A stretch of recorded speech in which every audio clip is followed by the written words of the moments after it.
अब मोबाइल से रिलेटेड किसी भी चीज़ के लिए आपको शॉप टू शॉप जाने की ज़रूरत नहीं पड़ेगी, क्योंकि टोटल सॉल्यूशन लेकर आ रहा है मोबाइल से रिलेटेड सारी एसेसरीज जो आपको सिर्फ एक क्लिक पर आपके घर पर डिलीवर की जाएगी, और वो भी अच्छे और सस्ते दामों में। तो आइए जल्दी हमारी वेबसाइट पर विजिट करें।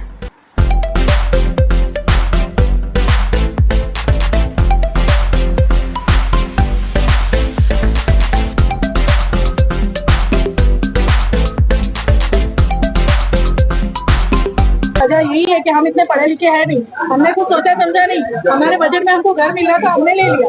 हमने ये नहीं देखा ये लीगल है या अनलीगल है। अगर इस टाइम पे अगर गवर्नमेंट ने लगाया होता, यहाँ पे कोई बोर्ड लगाया होता या कोई ऐसा तरीका निकाला होता कि इंसान, अनपढ़ इंसान को भी ये पता चल सके कि बिल्डिंग लीगल है या अनलीगल है, तो अनपढ़ इंसान भी यहाँ पे नहीं लेता। अगर हम जैसे गरीब फंसते नहीं यहाँ पे आके। औकात नहीं है ना कि हम लोग घर ले सके या कुछ कर सके। हम लोगों की इतनी औकात नहीं है कि हम लोग घर ले सके और उस घर में हम लोग जाके रह सके। आज हम लोगों को अपना पेट भरना इतना मुश्किल हो गया है कि हम लोग काम छोड़ छोड़ के यहाँ आना पड़ता। मैडम लोग छुट्टी नहीं देती है, रात दिन हम लोगों को वही काम करना रहता, वही रहना पड़ता। हम ना, हमारे सर पे आदमी का साया है ना, हमारे औलाद का साया है। हम ये 5-5 बच्चियां लेकर के कहाँ जाएंगे?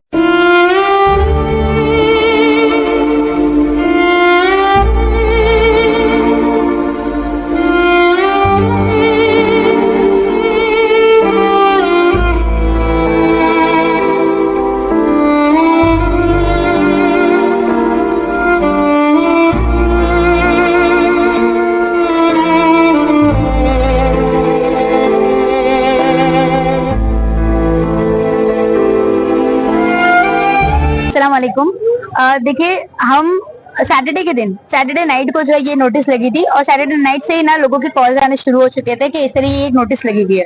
और मैं इसको नोटिस नहीं बोलती, मैं इसको धमकी बोलती हूँ टीएमसी की तरफ से, क्योंकि उसमें ऐसा लिखा हुआ था कि भाई आप लोग जो अपना अपना घर जो है वो शिफ्ट कर लीजिए, और अगर नहीं करेंगे तो ये लोग खुद निकालेंगे। तो ये मेरी तरफ, मुझे ऐसा लगता है कि टीएमसी ने इनको धमकी दी थी कि भाई निकल जाओ वरना तुम्हारा नुकसान है। देखिए, मेरा एक सवाल है टीएमसी से कि जब आप बिल्डिंग तोड़ने पर इस तरीके की नोटिस लगा सकते हो, तो जब इलीगल बिल्डिंग बनती है तब आप ऐसी नोटिस क्यों नहीं लगाते? अभी सांगने साहब यहाँ पर मौजूद थे जो एडिशनल कमिश्नर है। मैंने उनसे ये सवाल किया कि सर, मैंने पर्सनली आपसे मुलाकात की थी आकर, मैंने आपको 21 बिल्डिंग की यादी दी थी कि भाई ये इलीगल बिल्डिंग है, यहाँ पर अभी काम चालू है, यहाँ पर लोग रहने नहीं आए हैं, आप इसको जो तोड़ो और इस बिल्डिंग के बाहर या तो एक बैनर लगाओ कि भाई ये इलीगल कंस्ट्रक्शन चल रहा है, इसके अंदर कोई घर नहीं लेना। तो उनके पास कोई जवाब नहीं था, बल्कि वो मुझसे कह रहे थे कि आप जो पब्लिक को मिसगाइड कर रही हो। मतलब हम हमारा संवैधानिक हक निभा रहे हैं, हम उनसे सवाल कर रहे हैं, और ये हमको कहते हैं कि तुम जो है लोगों को मिसगाइड कर रही हो।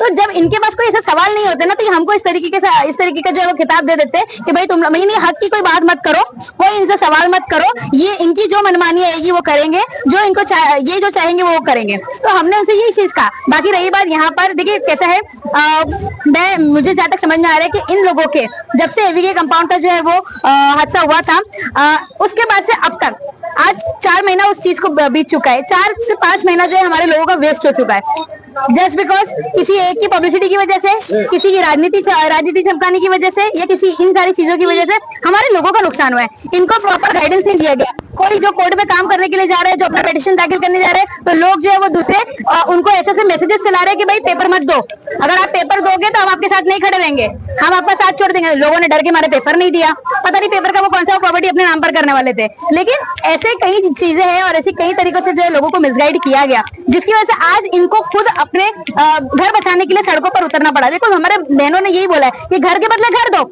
या तो हमारी जान लो फिर हमारे घर तोड़ो। यानी आज ऐसी स्थिति आ चुकी है। देखो, हमारे बच्चे जो यहाँ पर सब बैठे हुए, स्कूल चालू है, स्कूल नहीं जा रहे, रस्तों में बैठ के एहतजाज कर रहे। अब इससे पहले आप थोड़ी देर पहले आते हैं तो यहाँ पर देखते हैं यहाँ जनाजा पड़ा हुआ था, जनाजा जाने की जगह नहीं थी, तो जनाजा वहां रखा हुआ है। लेकिन फिर भी सोचिए, मतलब इतनी पैनिक सिचुएशन है, लेकिन यहाँ पर टीएमसी को तरस नहीं आ रहा है। लेकिन हमने जो डिसाइड किया था कि हम जो वो लीगल फाइट जो वो लड़ेंगे, तो हमने जो टीम को डिवाइड किया है। हमारे जो बड़े भाई है अनवर कच्ची साहब, वो जो है वो अभी शिंदे साहब के जो है बंगले पर जाके, जो डिप्टी सीएम है उनके बंगले पर जाकर उन्होंने बातचीत की है वहां पर, और यहाँ पर हम हमारा काम संभाल रहे हैं। हमने सुबह में, अगर आप आते हैं सुबह में, बाकायदा लोगों के ऊपर पुलिस टूट पड़ी थी, तो इसने जो है बाकायदा बैरिकेड्स मेरे मुंह तक आते, हम लोग को धक्का देने की कोशिश की। कुछ पुलिस वाली जो महिला कर्मचारी थी वो उन्होंने मुझे पकड़ा, मेरा बुर्का खींचा, मेरा दुपट्टा खींचा उन्होंने, और मतलब मैं किस तरफ, मेरी चप्पल किस तरफ, तो मैं मेरा दुपट्टा किस तरफ, इस तरीके से जो है वो पूरी सुबह में जो जो है हालात हो चुके थे। हमारी माँ बहनें यहाँ पर मौजूद थी, ये पूरी गवाह है। तो आप लोग कोर्ट क्यों नहीं चले गए? हाई कोर्ट क्या हुआ, सुप्रीम कोर्ट है? बिल्कुल बिल्कुल, आपका सवाल बहुत सही है। मैंने उनसे कहा कि अगर आपने नोटिस दिया, ठीक है, आप मेरे को ऑर्डर कॉपी तो दो। जो जिसकी ये बात कर रहे हैं वो केस ऑलरेडी जो है वो ऑनगोइंग है, चल रहा है, इसकी अगली सुनवाई है, क्योंकि जिस बेंच पे ये डिसीजन आया था वो बेंच जो है चेंज हो चुका है, ठीक है। और दूसरी बात, रही बात ये सवाल कि आप क्यों नहीं कोर्ट गए, सब ये बता रही, इसीलिए मैंने अभी थोड़ी देर पहले कहा कि कुछ लोगों ने जो है ना वो मिसगाइड किया है, लोगों को बाकायदा बोला है कि डॉक्यूमेंट मत दो। बिना डॉक्यूमेंट पे किस आधार पर जो है हम हाई कोर्ट के सामने या सुप्रीम कोर्ट के सामने हम खड़े रहते हैं, बोलते हैं कि भाई हमारे घर बचाओ। जिसके घर बचने थे वही अगर हमारे साथ नहीं खड़े रहेंगे, क्योंकि लोगों को मिसगाइड किया गया, जो लीगल फाइट लड़ने के लिए इनके साथ खड़ा गया। देखिए, लोगों को डराया गया, देखो मैं तो मिसगाइड, लेकिन लोगों ने बोला, लोगों को सच में डराया गया। उनको ये बोला गया था अगर आपने डॉक्यूमेंट दिया तो फिर उनकी खैर नहीं, और या हम उनके साथ हैं और उनके घर टूटेंगे। ये जो बिल्डिंग में घर लेने की वजह यही है कि हम इतने पढ़े लिखे हैं नहीं, हमने कुछ सोचा समझा नहीं, हमारे बजट में हमको घर मिल रहा था, हमने ले लिया। हमने ये नहीं देखा ये लीगल है या अनलीगल है। अगर इस टाइम पे अगर गवर्नमेंट ने लगाया होता, यहाँ पे कोई बोर्ड लगाया होता या कोई ऐसा तरीका निकाला होता कि इंसान, अनपढ़ इंसान को भी ये पता चल सके कि बिल्डिंग लीगल है या अनलीगल है, तो अनपढ़ इंसान भी यहाँ पे नहीं लेता। अगर हम जैसे गरीब फंसते नहीं यहाँ पे आके। औकात नहीं है ना कि हम लोग घर ले सके या कुछ कर सके। हम लोगों की इतनी औकात नहीं है कि हम लोग घर ले सके और उस घर में हम लोग जाके रह सके। आज हम लोगों को अपना पेट भरना इतना मुश्किल हो गया है कि हम लोग काम छोड़ छोड़ के यहाँ आना पड़ता। मैडम लोग छुट्टी नहीं देती है, रात दिन हम लोगों को वही काम करना रहता, वही रहना पड़ता। जब से हमारी रात की नींद, सब चैन सुकून सब हराम हो गए। देखो, आज सुबह से हम लोग बगैर चाय पिए हुए घूम रहे हैं। एकनाथ शिंदे साहब के बंगले पे गए, वहाँ से आए, वहाँ से अभी हम एकनाथ शिंदे साहब के बंगले से अभी ही आ रहे हैं। सुबह से हम लोग बैठे थे, मुलाकात अब होंगी जब हमको थोड़ी बहुत कुछ न कुछ नहीं, हम वो अंदर गए थे। अभी ठहरो करके पुलिस वालों ने बाहर रोका है हमको। हम वहाँ रुके हुए थे, अल्लाह से दुआ करके आए कि वो अनवर कच्ची साहब रुके हैं वहाँ पे, हम आ गए हैं। जो भी हमारे हक में अल्लाह ताला फैसला कर दे, हम तो यही चाहेंगे। आप लोग भी दुआ करो, हमारे तमाम मुसलमान जितने लोग खड़े हैं और जो नहीं भी है यहाँ पे, उनका भी छत अल्लाह ताला छीनने ना पाए, हम तो यही गुजारिश करते हैं। और ये जो है सब मिलकर आप लोग दुआ करें और सब लोगों का घर बच जाए। न्यूज़ वालों से भी मेरी यही अपील है, एकनाथ शिंदे साहब से भी यही रिक्वेस्ट है मेरी कि गरीबों का छत बचा दें। हमारा इलेक्शन आए तक ये है कि हाँ नहीं टूटेगा, नहीं टूटेगा। बाद में फिर ये लोग खड़े हो जाते हैं, कभी ना कभी ये लोग खड़े हो जाते हैं आके। उस वक्त हम काम धंधे पे रहते हैं, हम लोगों को मैडम लोग छुट्टी नहीं देती, हम लोग कैसे दौड़ के आएंगे बोलो। ये देखिए, एक हम घर खाता काम करने वाली एक लेडीज है, जो कि हम ना, हमारे सर पे आदमी का साया है ना हमारे औलाद का साया है। हम ये 5-5 बच्चियां लेकर के कहाँ जाएंगे? हमें दिन को दिन नहीं समझते, रात को रात नहीं समझते।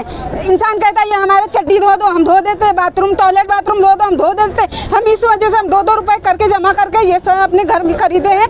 कैसे कैसे करके वो हम जानते हैं, हमारा दिल जानता है और हमारा अल्लाह जानता है। लेकिन एक वजह है कि हमारे सर से छत ना छीना जाए। हम बहुत मेहनत से बनाए हैं, हम ये घर लिए थे, इतने खुशी लिए थे। सिर्फ 15 दिन हम इसमें खुशी से रहे हैं।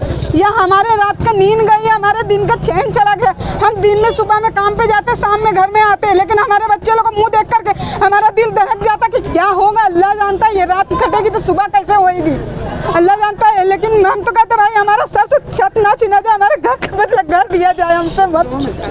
अरे हिम्मत में तो मैं बोली थी, हिम्मत नहीं हारना हमको। कोई सहारा नहीं है हमारा, जिसका अल्लाह सहारा होता है ना, उसको किसी की जरूरत नहीं होती है। आप रुको।